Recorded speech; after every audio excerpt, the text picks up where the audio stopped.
सत्य कथा, पुरुषार्थ कथा, सुनो सुनो सिद्धार्थ कथा। सत्य कथा,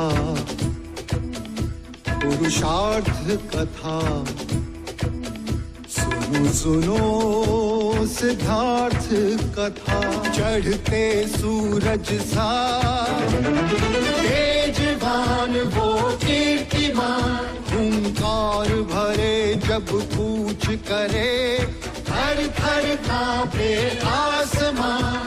वो राजपुत्र वो शूरवीर, पर्वत को भेद दे उसके तीर, शांति का स्रोत करुणा की धार, निर्झर झरे मन से अपार। वो राजपुत्र वो शूरवीर, पर्वत को भेद दे उसके तीर, है शाक्य वंश का वो तारा, जगमग है जिससे जग सारा। सत्य कथा, पुरुषार्थ कथा, सुनो सुनो सिद्धार्थ कथा। आज तुम्हारे विवाह के दिन तुम यहाँ आओ मेरे पास।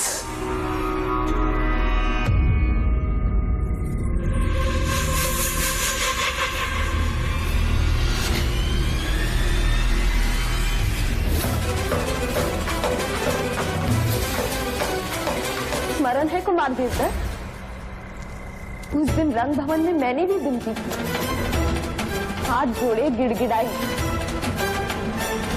और आपने मनमानी की। आज एक स्त्री ने अपनी मनमानी की। तू यहाँ कैसे आई? बोल। मैंने तुम्हारी और कार्तिक की सारी बातें सुन ली।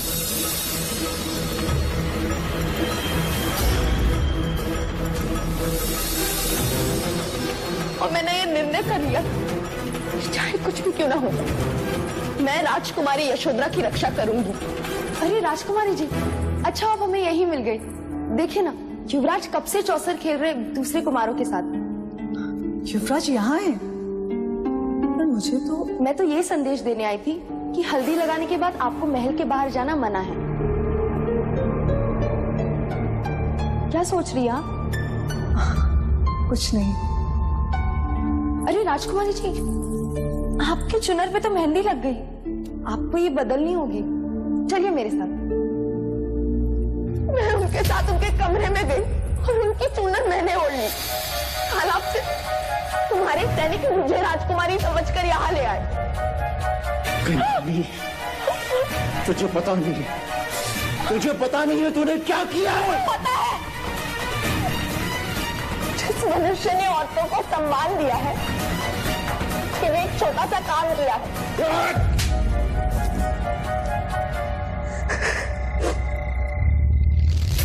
युवराज की होने वाली पत्नी के सम्मान की रक्षा की है मैंने। अब तेरी रक्षा कौन करेगा? उस बात की चिंता होती तो यहाँ तक आते ही नहीं। चाहूं तो इसी क्षण तेरे प्राण ले सकता हूँ। प्राण?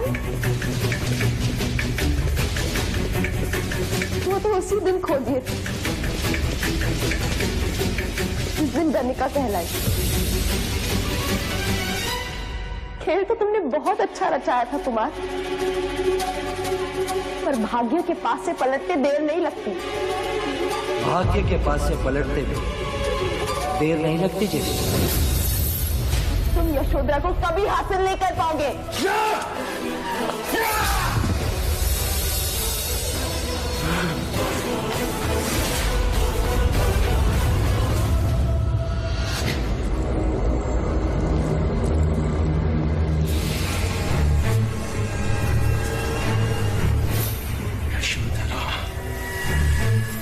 यशोधरा,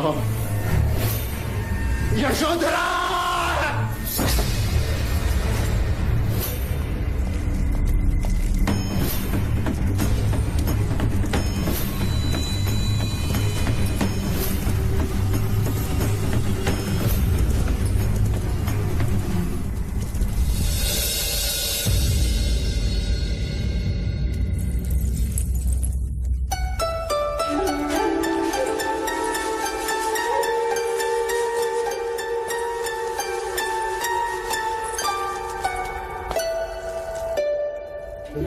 इतना एक चित्त होकर क्या काम कर रहे हो प्रजापति?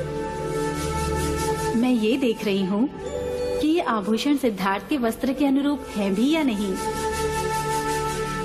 लेकिन ये काम तो लौशिका भी कर सकती है ना प्रजा? नहीं अमिता दीदी, मैं नहीं चाहती कि सिद्धार्थ के विवाह में कोई त्रुटि रह जाए। अंततः ये महाराज शुद्धोधन के पुत्र का विवाह है। परंतु एक त्रुटि है महादेव। वो क्या देव?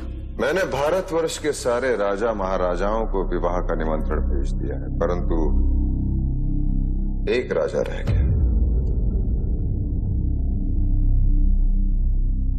आप किसकी बात कर रहे हैं देव? तुम्हारे छोटे पुत्र की।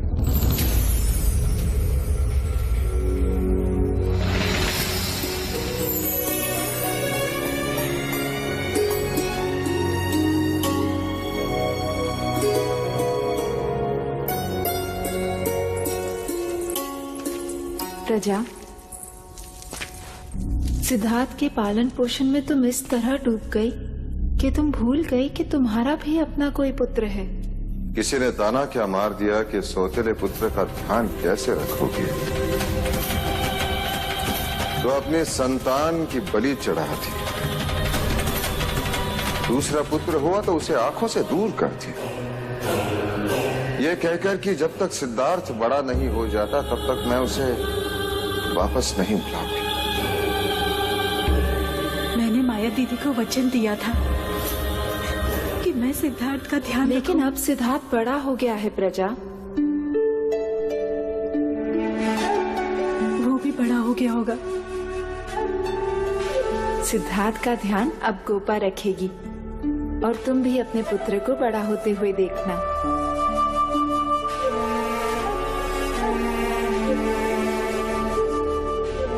मुझे तो अब ये भी ज्ञात नहीं कि मैं उसे क्या कह के पुकारूंगी। नंद, नंद कहकर पुकारो उसे। नंद? माँ,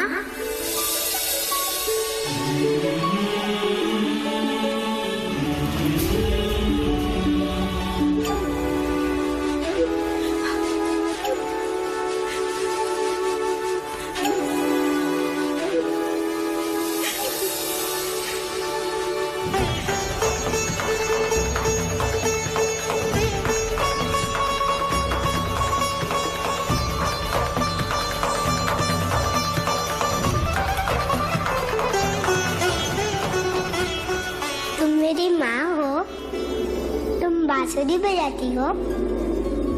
मुझे सिखाओगी?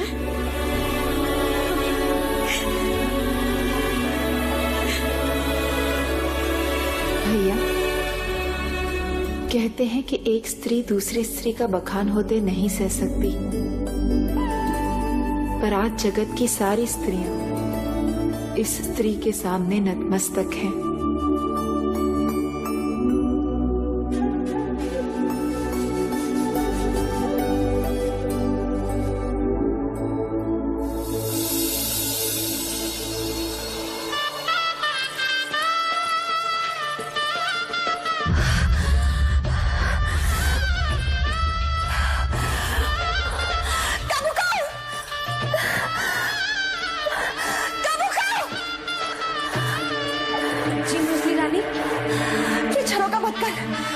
संगीत के सुर मेरे कान को डांस रहा है।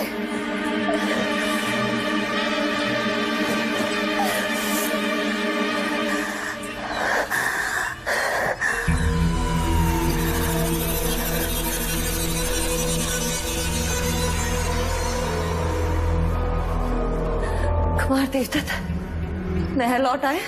नहीं मजली रानी, रात के गए हैं, अभी तक नहीं लौटे।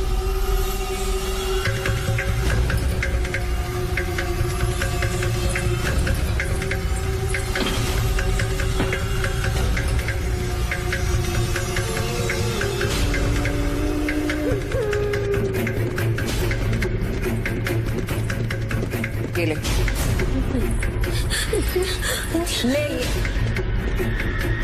तू जानती है इसमें क्या? मैं तो अच्छी तरह से जानती कि तुझे क्या करना है। जा यहाँ से। मंगला दीदी,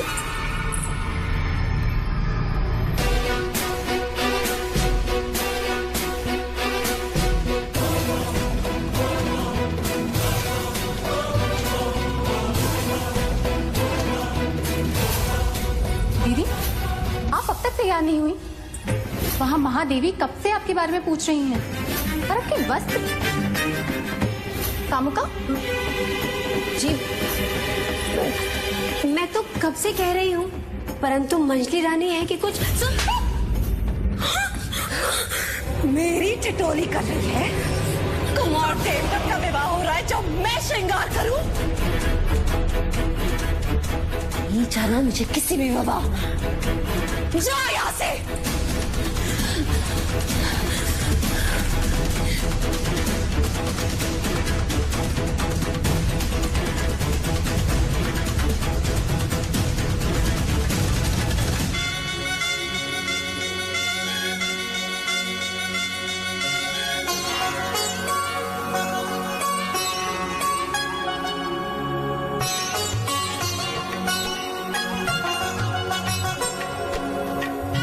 अमिता बुआ, ये आप क्या कर रहे हो?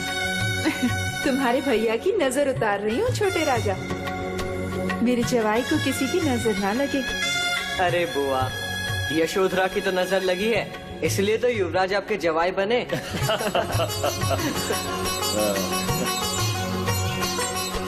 अब ये क्या है? जवाई के गले में घेरा। लो, बंद गए सिद्धार्थ भैया। अब इससे छुटकारा नहीं है, सोच लो।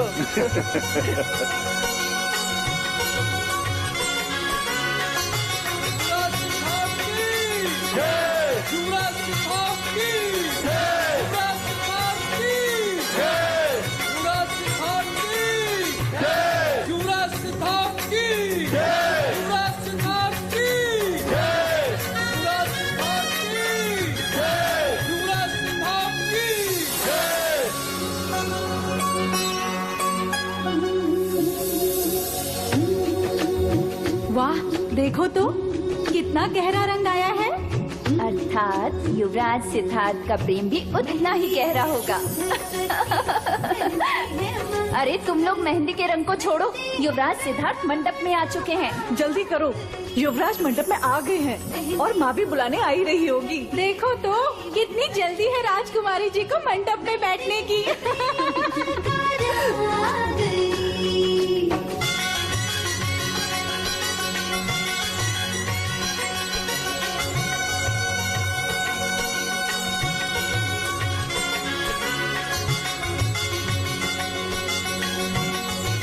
विभा जी मंगला दीदी नहीं आई? नहीं महादेव, क्यों? वो विवाह में सम्मिलित नहीं होंगी। लेकिन क्यों? मैंने कहा था ना, मंगला विवाह में कोई विघ्न न उत्पन्न करे तो ही अच्छा। अमिता दीदी, आप चिंतित ना हो, मैं आपके बड़े भैया के साथ जाती हूँ, फिर देखती हूँ कि मंगला दीदी कैसे रूठी रहती हैं।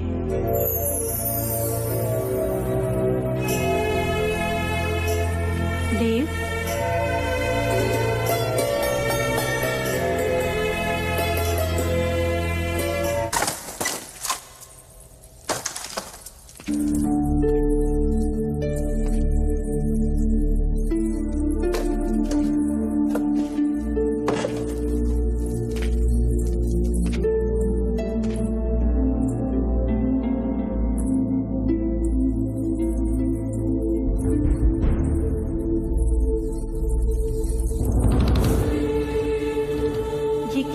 दीदी, आपने अब तक श्रृंगार नहीं किया?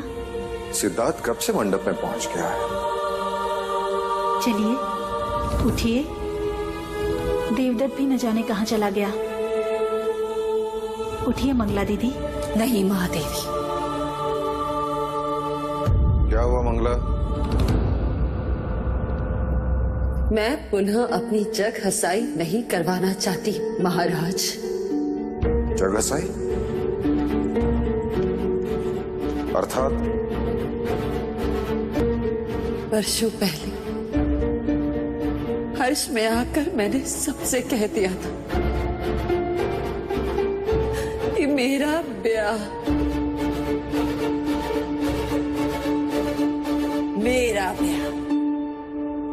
शाक्य शिरोमणि महाराज शुद्धोधन के साथ होने वाला है।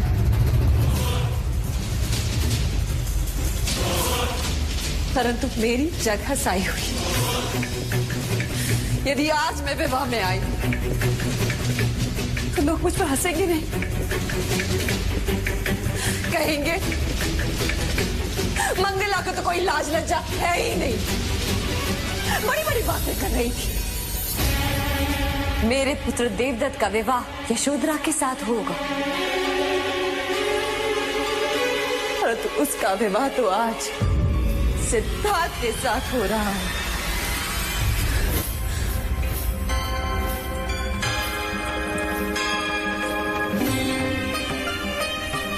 तो क्या सिद्धार्थ आपका पुत्र नहीं है मंगला दीदी?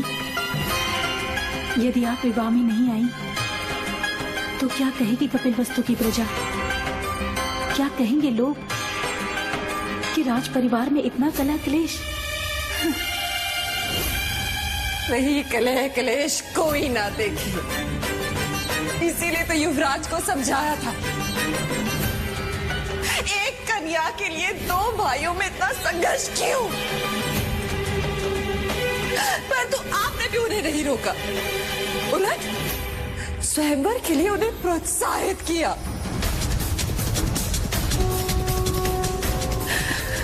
क्योंकि अब मेरे देवदत्त के लिए आपको पहले जैसा स्नेह नहीं रहा। गलत धारणा है तुम्हारी।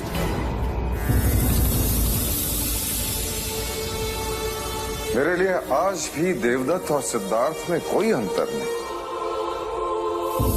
हाँ मंगला दीदी, महाराज के लिए आज भी वो दोनों कपिलवस्तु की दो आंखें हैं। सत्य कहा महादेवी, दो आंखें हैं, परंतु एक दाहिनी और दूसरी बाईं। एक शगुन तो दूसरी अपशगुन। एक शाक्यों के सिंहासन पर बैठेगा और दूसरा वही सिंहासन के सामने नतमस्तक। युवराज को यशोधरा मिली, सिंहासन मिलेगा और तेरे देवदत्त को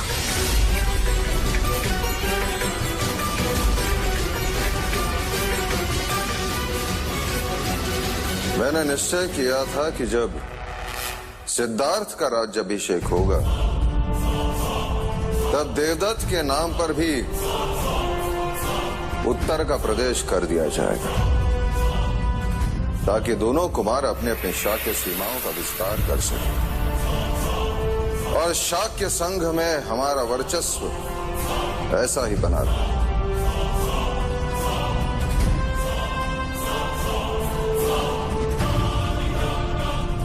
क्या मैं इसे एक वचन समझूं?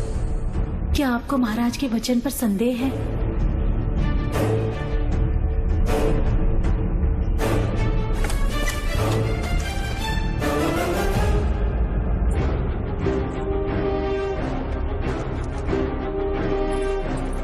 युवराज, तुम मंडप छोड़कर यहाँ क्यों चले आए? क्योंकि आपसे एक प्रश्न करना था। प्रश्न? क्या नाते केवल रक्त के होते? यदि वो रक्त के ना हो तो संबंध नहीं होते।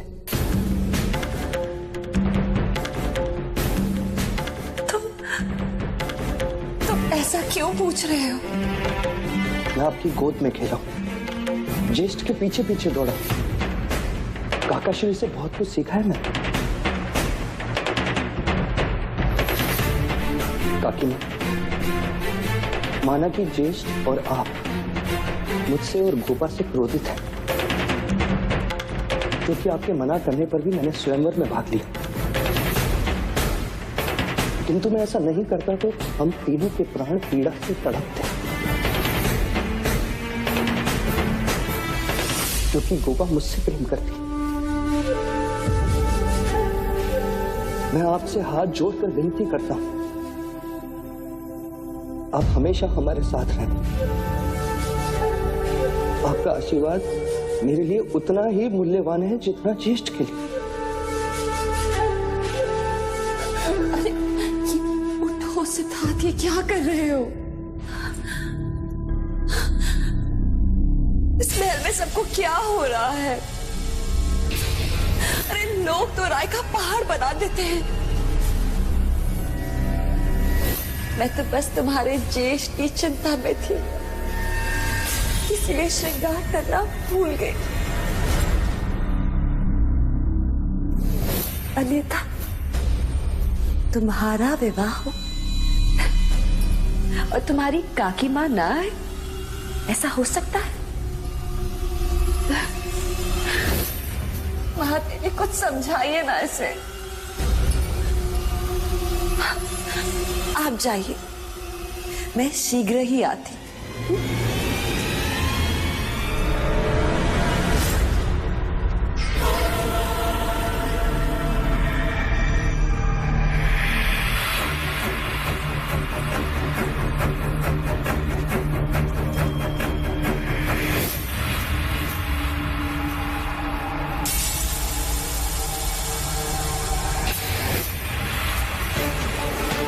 कौशल नरेश महाराज प्रसन्न जीत की। कौशल नरेश महाराज प्रसन्न जीत की।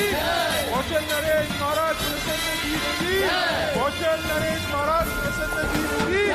कौशल नरेश महाराज प्रसन्न जीत की। कौशल नरेश महाराज प्रसन्न जीत की।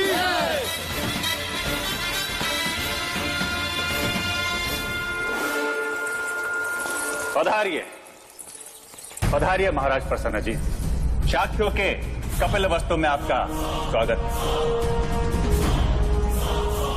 आपको रथ से उतरते देखा तो एक पल यही लगा कि शत्रु का रथ यहां कैसे। हम तो भूल ही गए कि संधि करके आप अब हमारे मित्र हो।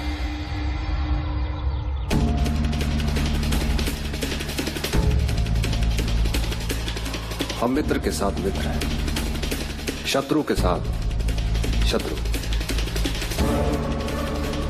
परंतु आदर हम दोनों का करते हैं। यदि ये बात सत्य है कि आप हमारे मित्र हैं, तो हमारे साथ द्वार पर खड़े होकर हमारे अतिथियों का स्वागत इन फूलों से कीजिए। दीजिए। क्या मैंने कुछ अनुचित कहा मित्र? नहीं राजा दुर्योधन, आज मंगल अवसर आपके द्वार पर, कल हमारे द्वार पर हो सकता है। कपिल वस्तु में आपका स्वागत है कौशल नरेश।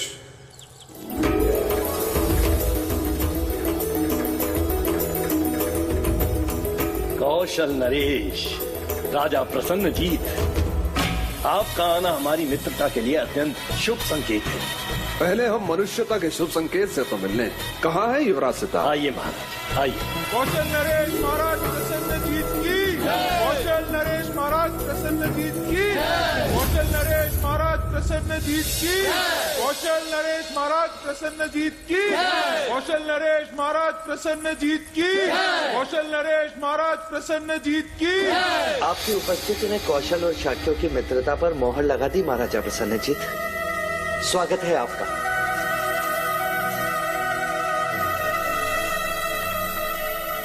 अच्छा हुआ आप शीघ्र आ गए। हमारे ज्येष्ठ देवदत्त अभी तक आए नहीं, तो आपको ही वर के मित्र के कर्तव्य निभाने होंगे। आइए। कौशल नरेश महाराज प्रसन्न जीत की। कौशल नरेश महाराज प्रसन्न जीत की। कौशल नरेश महाराज प्रसन्न जीत की।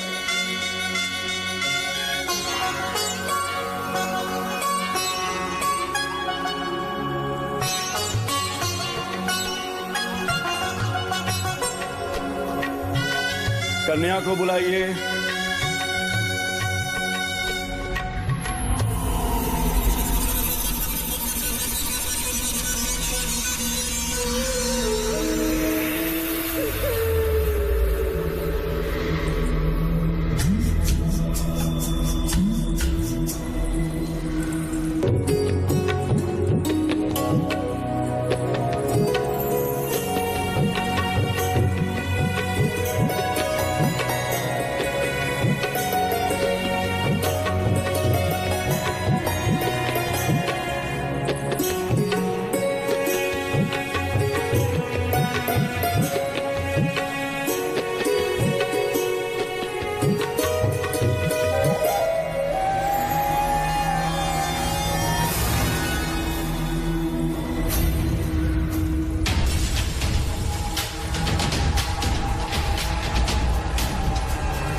दिखाए महाराज। तो शाक्य राजा आपसे मंत्रणा करना चाहते हैं। मंत्रणा? इस समय? हाँ भाई महाराज, आइए।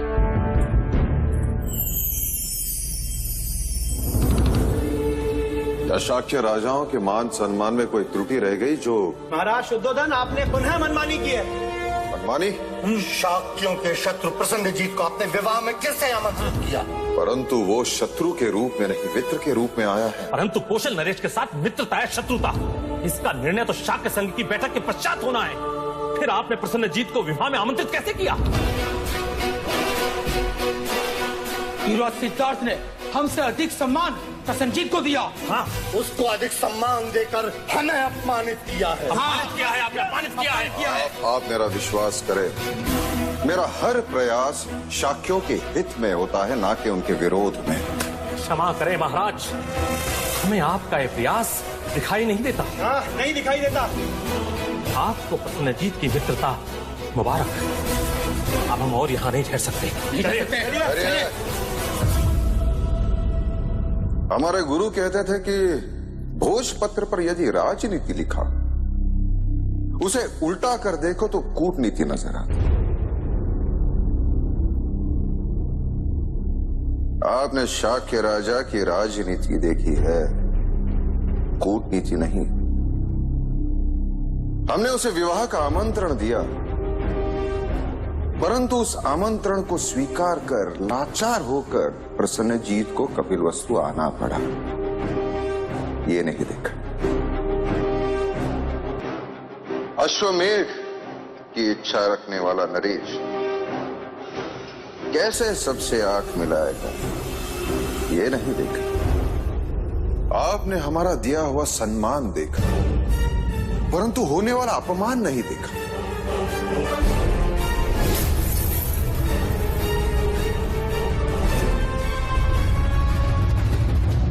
वरमाला पहनाने का समय हो गया है। लौशिका,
अरे मारो कोई इसे, अरे मारो। युवराज, इसे कुचल देना चाहिए। बिच्छू है, शत्रु है। ये शत्रु नहीं, मात्र एक जीव है। जिस तरह हम मनुष्य अपने बचाव के लिए शस्त्र उठाते हैं, उसी तरह ये जीव आत्मरक्षण के लिए डसते हैं। ये जीव मात्र की स्वभावगत भीरुता है कौशल नरेश, और कुछ नहीं। चन्ना, जाओ इसे बाहर वन में छोड़ो। अरे शिव शिव शिव शिव शिव शिव शिव शिव शिव शिव शिव शिव शिव शिव शिव शिव शिव शिव शिव। युवराज, हमने आज तक आप जैसा मनुष्य नहीं देखा जो बिच्छू पर भी दया करे।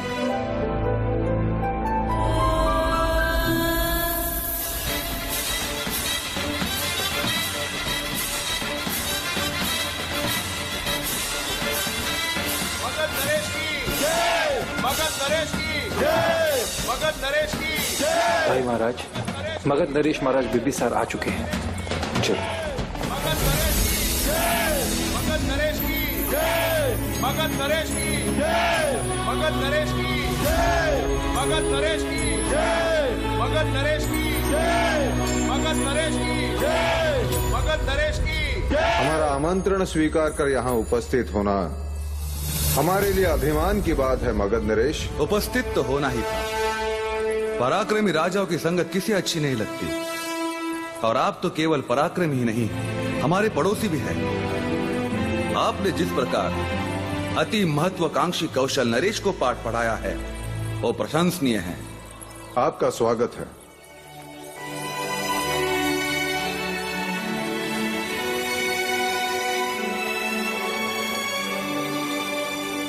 महाराज, हमें लगा आपके साथ हमारी बहन वैदेही भी होगी। महाराज प्रसन्नजीत, आपको हमें यहां देखकर अत्यंत प्रसन्नता हुई। आपने शाक्यों के साथ संधि करके अत्यंत बुद्धिमानी का काम किया है। स्वागत है आपका, पधारे।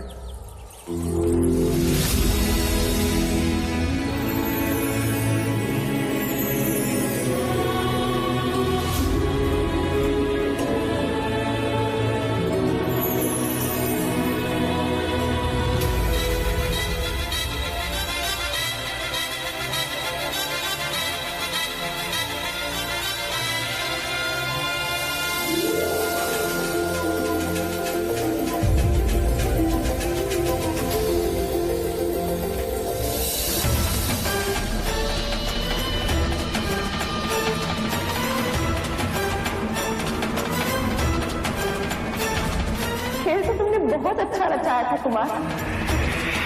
तुम यशोधरा को कभी हासिल नहीं कर पाओगे।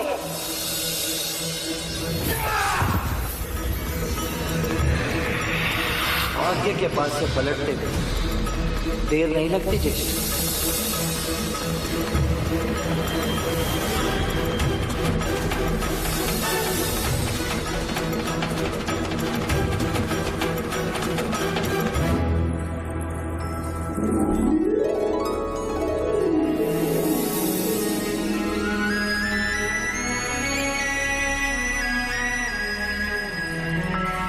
वैशाली नरेश की जय, वैशाली नरेश की जय, वैशाली नरेश की जय, वैशाली नरेश की। देखिए नरेश आए हैं। अर्थात आम्रपाली भी आई हुई। हाँ हाँ, आम्रपाली भी। वैशाली नरेश की जय, वैशाली नरेश की जय, वैशाली नरेश की जय, वैशाली नरेश। स्वागत है लच्छवी नरेश, स्वागत है आपका। वैशाली नरेश की जय, वैशाली नरेश की जय, वैशाली नरेश की जय, वैशाली नरेश। स्वागत है। वैशाली नरेश की जय। क्षमा कीजिए, रास्ते में देर हो गई, लेकिन मैं अपने दिए हुए वचन के अनुसार वैशाली की नगर वधू आम्रपाली को साथ लाया। आपने वचन निभाकर हमें सम्मानित किया। ऐसे प्रसंग को एक और नाम देना चाहिए, राजाओं का मिलन उत्सव। लक्ष्मण नरेश, जब से हम यहाँ आए तब से सभी की जीवा पर जैसे आम्रपाली ही नाच रही। क्यों ना हो, संपूर्ण भारतवर्ष में उस जैसी कुशल नृत्यांगना और सौंदर्यवती है कहाँ?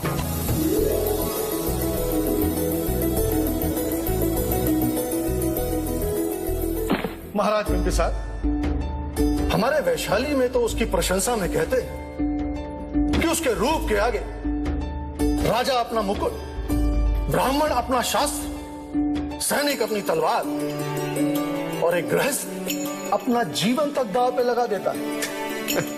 अति प्रशंसनीय, पर हम कैसे मान लें?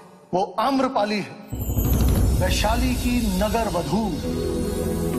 चाहे तो देखकर परख सकते हैं। आपके बखान में अर्थ कम घमंड अधिक है। वो तो है, बड़े बड़े क्षत्रियों का पुरुषत्व वो अपने सौंदर्य के तराजू में तोल लेती है। अब तो अवश्य देखना पड़ेगा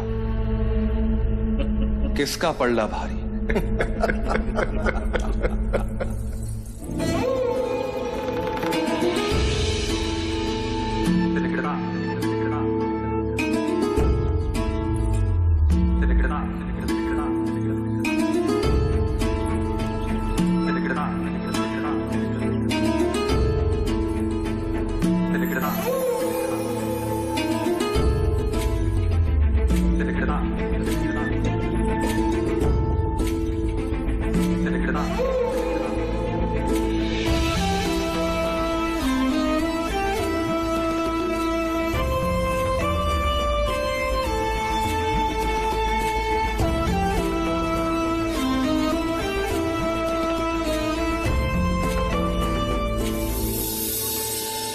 आयुष्मान भव, सौभाग्यवती भव।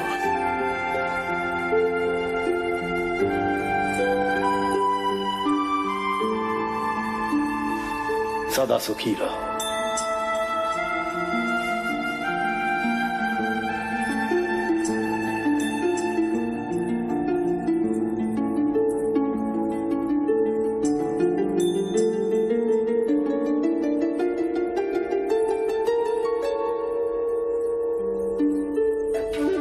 जीते रहो।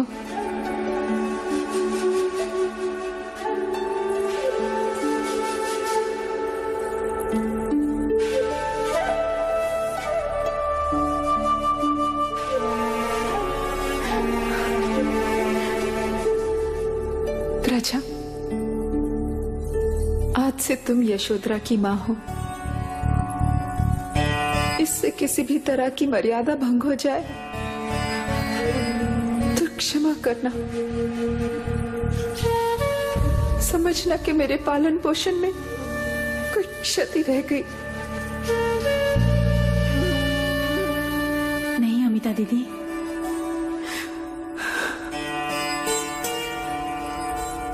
महाराज, आज से मेरी यशोधरा आपकी हुई। इच्छा तो बहुत थी कि अपनी पुत्री की विदाई देवता से करता। जी छोटा ना करे राजा धनपानी।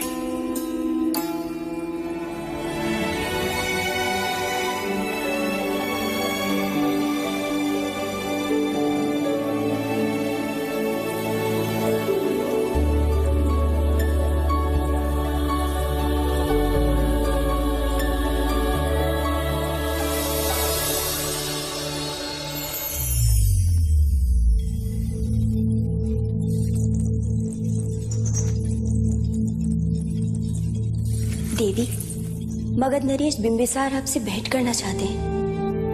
मगध नरेश, आमंत्रित करो उन्हें।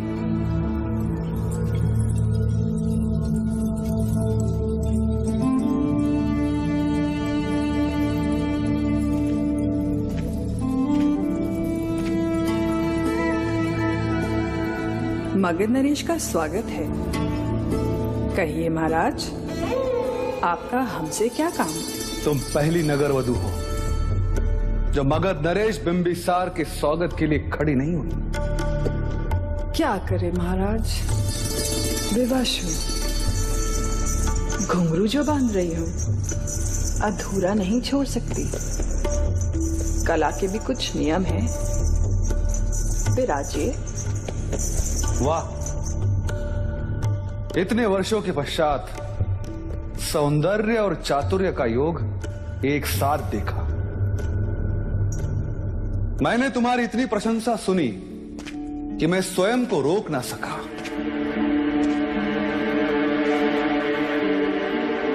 सुना है कि तुम्हारा रूप किसी को भी मोहित कर सकता है। ठीक सुना है आपने। आप चाहें तो परख ले हमें। इतना आत्मविश्वास? कहते हैं कि विवाह के दिन वर को वधू से कोई विमुख नहीं कर सकता। यदि तुम कुछ देर के लिए सिद्धार्थ को मोहित करके अपने मोहपाश में जकड़ लो तो आप क्या हारेंगे? क्या जीतना चाहती हो?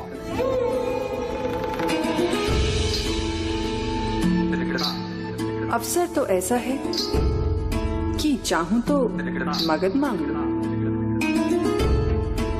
लेकिन अगर मगध नरेश भी मिल जाए तो भी बहुत है। क्या चाहती हो?